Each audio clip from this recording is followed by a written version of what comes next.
दोस्तों, भारत का प्रत्येक जिला अपने आप में एक समृद्ध इतिहास समेटे हुए है। हर जिले की अपनी एक खास पहचान है और आज हम भारत के एक ऐसी जगह के बारे में आपको बताएंगे जो अपने टॉवल्स और चादरों के लिए भाई दुनिया भर में मशहूर है यार। और यहाँ पर आज भी सैकड़ों साल पुरानी परंपराओं को निभाया जाता है। और यहाँ एक ऐसी जगह भी है जहाँ घर के बच्चे सबसे जहरीला सांप यानी कि कोबरा के साथ बचपन में दोस्ती यारी करते हैं और उसी के साथ खेल कर बड़े होते हैं। और साथ ही ये जगह अपने ऐतिहासिक मंदिरों के कारण भी प्रसिद्ध है। और दोस्तों, ये शहर कोई और नहीं बल्कि सीना नदी के तट पर बसा हुआ महाराष्ट्र का एक प्रमुख और बहुत ही खूबसूरत शहर सोलापुर है। तो चलिए दोस्तों, एक साथ चलते हैं सोलापुर शहर के बेहतरीन सफर पर। वर्तमान में सोलापुर जिले की कुल जनसंख्या 46 लाख से ज्यादा है और सोलापुर का कुल क्षेत्रफल 14,895 वर्ग किलोमीटर है, यानी कि ये काफी विशाल जिला है। और वही बात करें सोलापुर सिटी की, तो महाराष्ट्र की 7वीं सबसे बड़ी सिटी मानी जाती है। आज सोलापुर सिटी की जनसंख्या 10 लाख से ज्यादा है और यहाँ आपको विभिन्न भाषाओं का संगम देखने को मिलता है। भले ही ये महाराष्ट्र के अंतर्गत आता है, लेकिन यहाँ पर उर्दू, हिंदी, कन्नड़ा और तेलुगु भाषा का भी इस्तेमाल किया जाता है। पर सबसे ज्यादा मराठी में ही लोग यहाँ पे बातें करते हैं और ज्यादातर लोग मराठी और हिंदी के अलावा कोई ना कोई तीसरी रीजनल लैंग्वेज में बात करना जानते ही हैं। और ऐसा इसलिए दोस्तों क्योंकि सोलापुर जिला असल में तेलंगाना और कर्नाटक राज्य की सीमाओं के नजदीक में आता है। धर्म की बात करें तो सोलापुर में सबसे ज्यादा हिंदू धर्म के लोग रहते हैं यार। 75% लोग यहाँ पे हिंदू हैं और वहीं पे 20% मुस्लिम आबादी यहाँ पे है और इस्लाम यहाँ पे दूसरा सबसे प्रमुख धर्म है। इसके अलावा 1% लोग जैन धर्म को मानने वाले हैं। बौद्ध, सिख, ईसाई धर्म को मानने वाले लोग भी सोलापुर में रहते हैं। अब दोस्तों, मैं आपको बताऊं, सोलापुर के लोग गर्म मिजाज, सहिष्णु और दृढ़ होते हैं। आज ये एक संपूर्ण वाणिज्यिक और पर्यटन हब के रूप में उभर रहा है और इस शहर में कई मेलों और त्योहारों का भी आयोजन किया जाता है, जिसमें हर धर्म और संप्रदाय के लोग हिस्सा लेते हैं। यहाँ के मंदिरों में दर्शन के लिए हर साल लाखों श्रद्धालु देश के कोने कोने से आते हैं। साथ ही यहाँ की भाषा और संस्कृति में आपको काफी विविधता देखने को मिल जाएगी। सोलापुर को कब और किसने बसाया था, इस बारे में कोई खास जानकारी तो नहीं है, लेकिन इतना जरूर पता है दोस्तों कि यहाँ प्राचीन समय में आंध्रवृत्य, चालुक्य, राष्ट्रकूट, यादव और बहमनिश ने शासन किया है और बाद में ये जगह बीजापुर साम्राज्य का हिस्सा बन गया था। इसके अलावा समय समय पर ये पुणे, सतारा और अहमदनगर जिले का भी हिस्सा रहा है। सन 1828 में ब्रिटिश शासन काल के दौरान इसे अहमदनगर का उप जिला घोषित किया गया था और आजादी के बाद सन 1956 में सोलापुर महाराष्ट्र का हिस्सा बना और 1960 में इसे एक पूर्ण जिले के रूप में मान्यता दे दी गई। दोस्तों, सोलापुर का ये नाम कैसे पड़ा, ये भी ना बड़ा रोचक किस्सा है। कहा जाता है कि सोलापुर असल में 16 गांवों से मिलकर बना था। इनमें आदिलपुर, अहमदपुर, चापलदेव, फतेहपुर और जामदारवाड़ी जैसे कई और गांव शामिल हैं। कहा जाता है कि इन गांवों की संख्या 16 होने के कारण ही इस स्थान को सोलापुर के नाम से पहचाना जाने लगा, लेकिन कुछ इतिहासकार इस बात से सहमत नहीं है। प्राचीन समय में सोलापुर को संदलपुर, सोनलागे और सोनलपुर जैसे नामों से जाना जाता था और कहा जाता है कि सोलापुर इन्हीं में से किसी एक नाम से लिया गया है।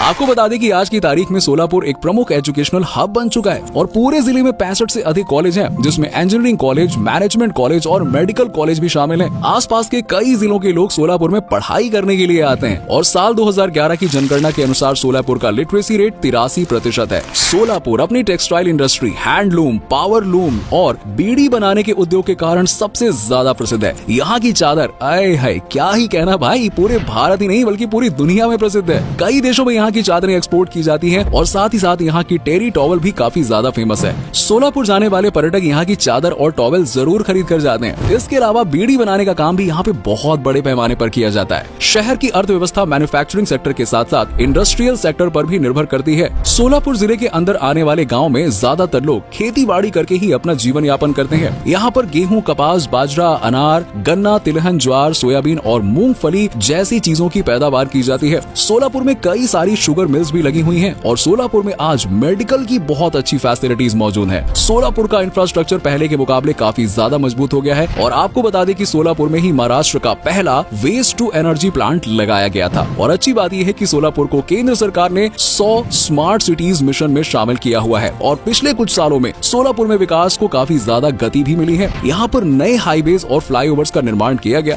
सोलापुर में वैसे तो साल भर मौसम मस्त रहता है यार, लेकिन गर्मियों के मौसम में भाई यहाँ के लोगों को काफी दिक्कतों का सामना करना पड़ता है। साथ ही मई जून के महीने में जल संकट का भी सामना सोलापुर के कई हिस्सों में देखने को मिल जाता है। लोगों के घरों में हफ्तों या फिर 1-2 दिन पानी नहीं आता है यार, सोचो कितना मुश्किल होता होगा। लेकिन बरसात होने के साथ ही स्थिति एकदम सामान्य हो जाती है। दोस्तों, सोलापुर को शहीदों और वीरों की भूमि भी कहा जाता है क्योंकि इस स्थान से भारत माता के अनेक वीर सपूतों ने जन्म लिया है और आजादी के महासंग्राम में खुद को न्योछावर किया। मलप्पा धन शेट्टी, कुर्बान हुसैन, जगन्नाथ शिंदे और श्री कृष्ण सारदा को सन 1931 में गिरफ्तार कर लिया गया था। इनके ऊपर 2 ब्रिटिश पुलिस कर्मियों की हत्या का आरोप लगाया गया था और सुनवाई के दौरान दोषी पाए जाने पर 12 जनवरी 1931 को इन्हें सजाए मौत का फैसला सुनाया गया और भारत माता की आजादी के लिए खुशी खुशी इन्होंने अपना प्राण त्याग दिया। साल 1930 में 9 मई से 11 मई के बीच सोलापुर के लोगों ने 3 दिन आजादी का उत्सव मनाया था। दरअसल इस दौरान महात्मा गांधी को अंग्रेजों ने गिरफ्तार करके जेल में बंद कर दिया था, जिसके विरोध में पूरे सोलापुर जिले में दंगे शुरू हो गए थे। लोगों ने सड़कों पर उतरकर ब्रिटिशर्स का विरोध किया था। अंग्रेजों ने जवाबी कार्रवाई में गोलाबारी भी कर दी थी और कई आम लोगों की उस दौरान मौत हो गई थी। 1930 में सोलापुर की म्युनिसिपल काउंसिलिंग पहली ऐसी म्युनिसिपल काउंसिलिंग थी जहां तिरंगा ध्वज फहराया गया था। दोस्तों, कई महान हस्तियों का संबंध भी सोलापुर से रहा है। महान पेंटर MF हुसैन का जन्म सोलापुर के पंढरपुर में ही हुआ था। इसके अलावा शशिकला, अतुल कुलकर्णी, केदार जाधव और सुशील कुमार शिंदे आदि सोलापुर से ही ताल्लुक रखते हैं। सोलापुर के लोग बहुत ही फ्रेंडली नेचर के होते हैं यार, और आसानी से आप यहाँ के लोगों से दोस्ती कर सकते हो। लेकिन भूल कर भी यहाँ के लोगों के साथ ना बदतमीजी या फिर गलत भाषा में बात करने की कोशिश भी मत करना, वरना मैंने बताया ना ये बड़े गर्म मिजाज के भी होते हैं और आपको भारी कीमत चुकानी पड़ सकती है। यहाँ के लोग ना जब तक दोस्त होते हैं तब तक तो भाई एकदम मस्त चिल है, सब बढ़िया है, और अगर आपने इनको गुस्सा दिला दिया तो फिर यहाँ के लोग बहुत ही अच्छे से आपको जवाब भी देते हैं, तो जो आपको सुनना बिल्कुल पसंद नहीं आएगा। दोस्तों, इस शहर में साल भर कई प्रकार के त्योहार मनाए जाते हैं। मकर संक्रांति के दौरान नंदी ध्वज की यात्रा निकाली जाती है और वही भगवान सिद्धेश्वर की शादी की सालगिरह के अवसर पर गड़ा यात्रा का आयोजन किया जाता है। सोलापुर के साईं मंदिर में हर साल 6 दिवसीय विशाल मेले का आयोजन भी किया जाता है। और आपको बता दें कि लावड़ी, गोंधल और धनगिरी सोलापुर की प्रसिद्ध लोक कला है।